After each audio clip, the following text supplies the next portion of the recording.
गुरुओं में भी बहुत बड़ी भीड़ है। कितना गुरु ऐसा भी है जिसको गुरु घंटाल कहते हैं। गुरु घंटाल है।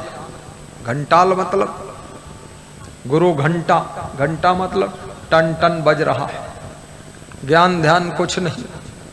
गुरु घंटाल है, पूरा माथा पोते है, घूम रहा है, ना भक्ति है, ना कुछ ज्ञान है, ना आचरण है। गुरु बना है, मछली खाता है। और इस दुनिया में गुरुओं की भी कमी नहीं है।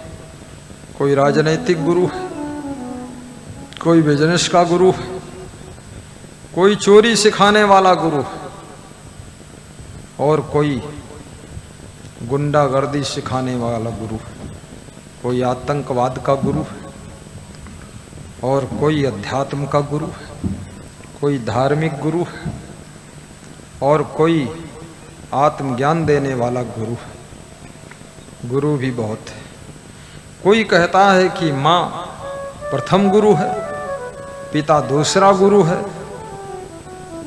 पड़ोसी तीसरा गुरु है, और रिश्तेदार चौथा गुरु है, और घर की भैंस पांचवा गुरु है। सब गुरु ही गुरु है। तो पूछो हम कौन हैं? बोले तुम मूर्ख हो, इसलिए इतने गुरु की जरूरत है। बहुत गुरु भरा हुआ है।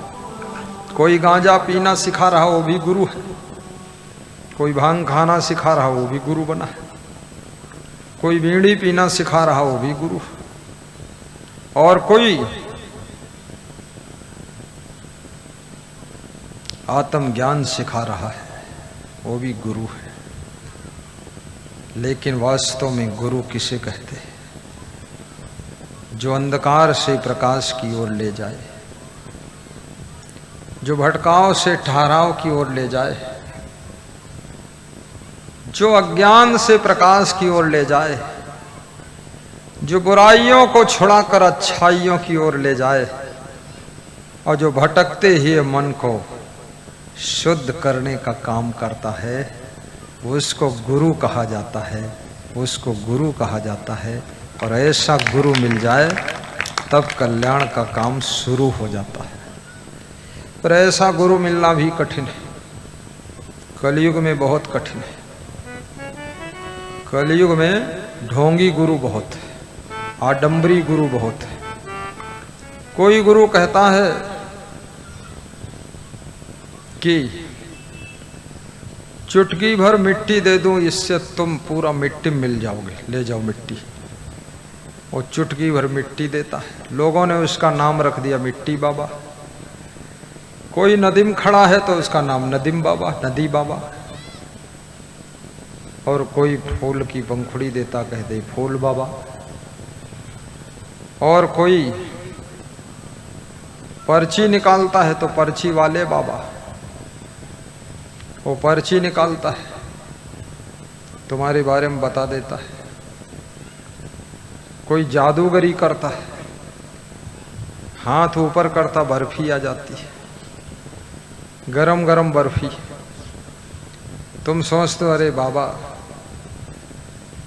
कैसा करिश्मा। हलवाई दूध को लाकर छान कर कढ़ाई में खौलाकर खोया बनाकर शक्कर का जलाव बनाकर तब बर्फी जमाता है, तब बनती है। ये मेरा बाबा कितना खतरनाक। हाथ ऊपर उठाया कि बर्फी आ गई।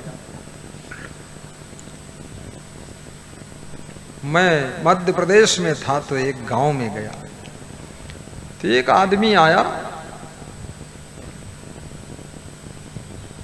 तुलसी की पत्ती लेकर आया, दिखाया मुझे तुलसी की पत्ती, और बोला इसका लौंग बना दूं। हमने कहा लौंग बना दो। तो ऐसे ऐसे कुछ मसला और लौंग बन गई। तो हमने कहा लौंग का रुपया बना दो। फिर मसला तो रुपया बन गया, 500 का नोट। तो हमने कहा रुपया का अब सोना बना दो।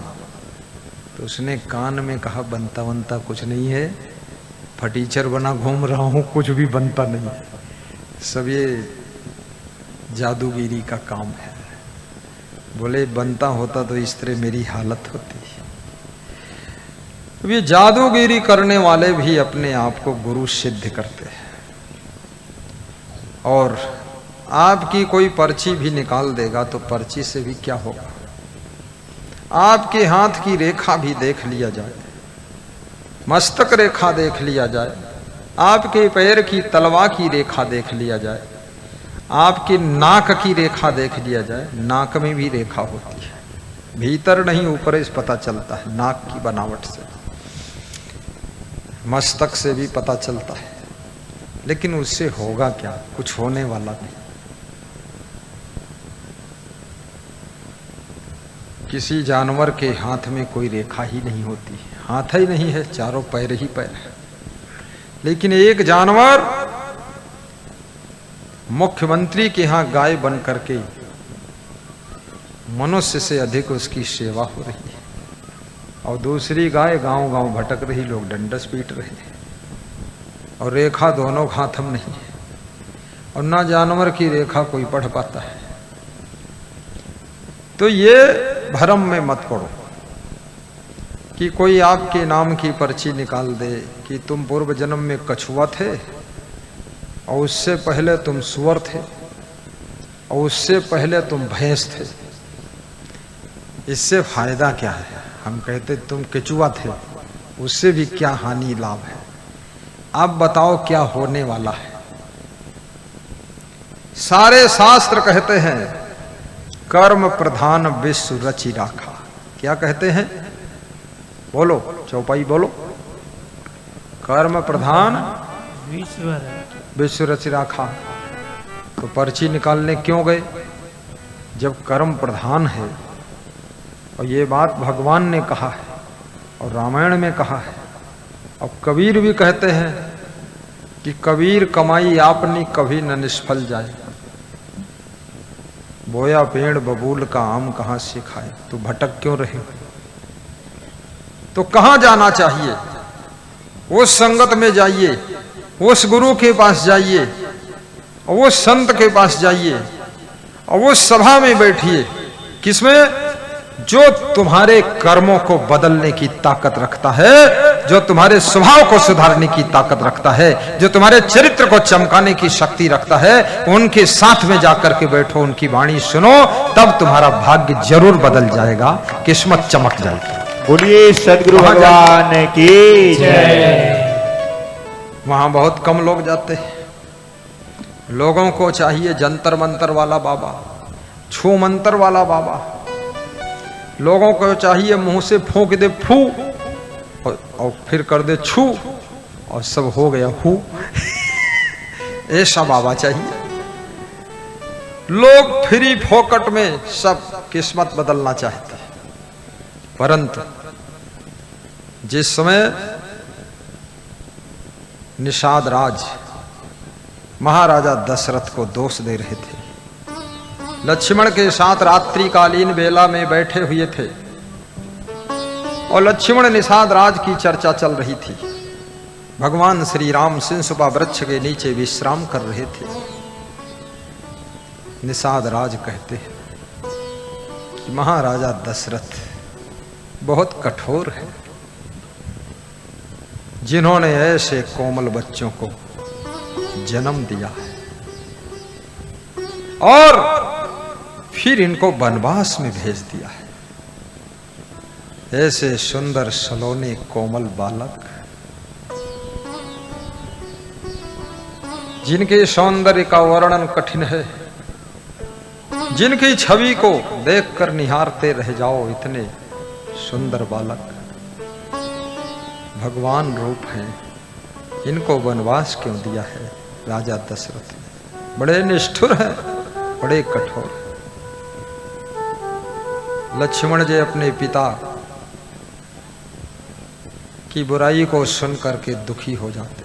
लक्ष्मण कहते हैं निषाद अब कुछ मत बोलना मेरे पिताजी के बारे में। जो पुत्र और पुत्री मातृभक्त और पितृभक्त होते हैं, वो अपने माता पिता से चाहे जितना कष्ट पा जाएं, लेकिन उनकी बुराई सुनना पसंद नहीं करते हैं और बुराई करना भी पसंद नहीं करते हैं। गम खा करके पांव छूकर रह लेते हैं और उसी आशीर्वाद से उनकी किस्मत एक दिन चमक जाती है। तालियां भी जोर बजाओ। ऐसा लगता है राम रावण की युद्ध में तुम ही योद्धा थे, मरे पड़े हो। ताली जोर बजाना चाहिए, थोड़ा हमको लगे कि तिगरा श्रोताओं में दम है। ऐसा लगत है सब अधमरे आए हैं अपने घर से, अब जले जले कथा खत्म हुई तले पूरे न खत्म हो जाए। ताली भी बजाना चाहिए, हंसना भी चाहिए दमदारी के साथ। तो लक्ष्मण जी क्या कह रहे हैं, इस चौपाई को याद कर लेना, भ्रमित मत होना, भटकना मत कहीं। कहू न को सुख